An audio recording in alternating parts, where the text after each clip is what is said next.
ಮೈಸೂರಿನಲ್ಲಿ ಹಣಕ್ಕಾಗಿ real estate ಉದ್ಯಮಿ ಕಿಡ್ನಾಪ್ ಮಾಡಿದ್ದು ಮೈಸೂರು ಪೊಲೀಸರು ಪ್ರಕರಣವನ್ನ ಸಿನಿಮೀಯ ಶೈಲಿಯಲ್ಲಿ ಭೇದಿಸಿದ್ದಾರೆ.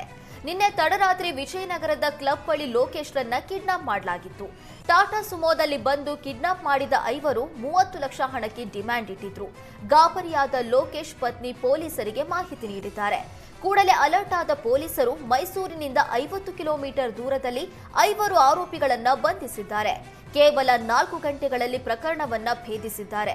ಕಾರ್ಯಾಚರಣೆಯಲ್ಲಿ ACP Raviprasad, Vijayanagara inspector Suresh Kumar, sub inspector Anand, Jaikirti ಸೇರಿ ಹಲವರು ಭಾಗಿಯಾಗಿದ್ದರು. ಚಳಿಗಾಲದ ಅಧಿವೇಶನದಲ್ಲಿ ಕಾಂಗ್ರೆಸ್ ಸರ್ಕಾರದ ವಿರುದ್ಧ ಮುಗಿಬೀಳಲು ವಿಪಕ್ಷಗಳು ಸಜ್ಜಾಗಿವೆ. ಈ ಮಧ್ಯೆ ಕಾಂಗ್ರೆಸ್ನ ಕುರ್ಚಿ ಕಿತ್ತಾಟದ ಬಗ್ಗೆ ಛಲವಾದಿ ನಾರಾಯಣಸ್ವಾಮಿ ಆಕ್ರೋಶ ಹೊರಹಾಕಿದ್ದು, ನಾಯಕತ್ವ ಬಿಕ್ಕಟ್ಟು ಬಗೆಹರಿಸಲು ಸಾಧ್ಯವಾಗದ ಕಾಂಗ್ರೆಸ್ ಹೈಕಮಾಂಡ್ ಸತ್ತು ಹೋಗಿದೆ ಅಂತ ಕಿಡಿಕಾರಿದ್ರು. ನಾಯಕತ್ವ ಬಿಕ್ಕಟ್ಟಿನ ಕಾರಣಕ್ಕೆ ಸರ್ಕಾರದಿಂದ ಸಾವಿರಾರು ಸಮಸ್ಯೆಗಳು ಉದ್ಭವವಾಗಿದೆ. ಸಿದ್ದರಾಮಯ್ಯ ಡಿಕೆಶಿ ಮಧ್ಯೆ ನಾ ಕೊಡೆ ನೀ ಬಿಡೆ ಎಂಬ ಯುದ್ಧ ನಡೆದಿದೆ. ನಾಯಕತ್ವ ಗೊಂದಲ ಬಗೆಹರಿಸಲಾಗದಷ್ಟು ಕಾಂಗ್ರೆಸ್ ಹೈಕಮಾಂಡ್ ಬಲಹೀನವಾಗಿದೆ ಅಂತ ಆಕ್ರೋಶ ಹೊರಹಾಕಿದ್ರು. ಈ ಬಿಕ್ಕಟ್ಟನ್ನು ಅವರು ಪರಿಹಾರ ಮಾಡ್ಕೊಳ್ಬೇಕು, ಅವರ ಪಕ್ಷದ ಕೆಲಸ ಅದು.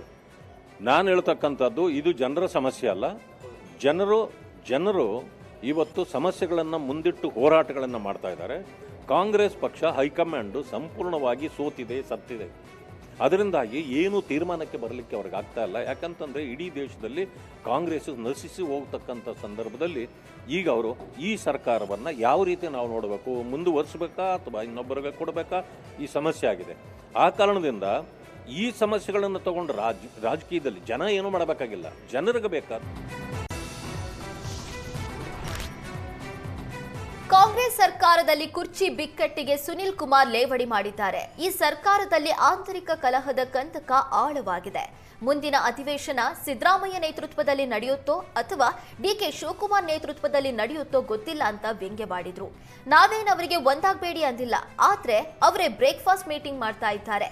ಇಬ್ಬರ ಮಧ್ಯೆ ಯಾರು ಮೂರನೇ ಕುದುರೆ ಆಗ್ತಾರೋ ಗೊತ್ತಿಲ್ಲ. ಪರಮೇಶ್ವರ್ ಕೂಡ ಮೂರನೇ ವ್ಯಕ್ತಿ ಆಗಿರಬಹುದು ಅಂತ ಟೀಕಿಸಿದ್ರು. ಇನ್ನು ನಾಳೆ ಶಾಸಕಾಂಗ ಸಭೆಯಲ್ಲಿ ಸರ್ಕಾರದ ಮೇಲೆ ಅವಿಶ್ವಾಸ ನಿರ್ಣಯದ ಬಗ್ಗೆ ತೀರ್ಮಾನ ಮಾಡ್ತೀವಿ. ಜೊತೆಗೆ ಸದನದಲ್ಲಿ 3 ದಿನ ಉತ್ತರ ಕರ್ನಾಟಕ ಭಾಗದ ವಿಷಯ ಚರ್ಚೆ ಮಾಡ್ತೀವಿ ಅಂತ ಹೇಳಿದ್ರು. ಹೊಡೆದೋದ ನಂತರ ಒಂದು ಮಾಡ್ಲಿಕ್ಕೆ ಸಾಧ್ಯ ಇದೆಯಾ? ಅವರಿಬ್ರು ಭಿನ್ನಾಭಿಪ್ರಾಯ ಇದೆ, ಅವ್ರು ಬೇರೆ ಆಗಬೇಕು ಅಂತ ನಾವೇನು ಹೇಳಿದ್ದಲ್ಲ. ಮತ್ತು ಬ್ರೇಕ್ಫಾಸ್ಟ್ ಮೀಟಿಂಗ್ ಮಾಡಿ ನೀವು ಒಂದಾಗಿ ಅಂತ ನಾವು ಏನು ಹೇಳಿಲ್ಲ.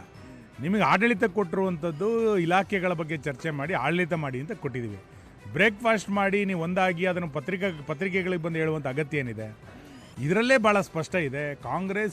ಕಾಂಗ್ರೆಸ್ಸಿನ ನಡುವೆ ಇರುವಂಥ ಕಂದಕ ಭಾಳ ದೊಡ್ಡ ಪ್ರಮಾಣದ ಅಗಾಧವಾಗಿದೆ. ಇದನ್ನು ಒಂದುಗೂಡಿಸುವಂಥ ಪ್ರಯತ್ನವನ್ನು ಯಾರೂ ಕೂಡ ಮಾಡಲಿಕ್ಕೆ ಸಾಧ್ಯ ಇಲ್ಲ.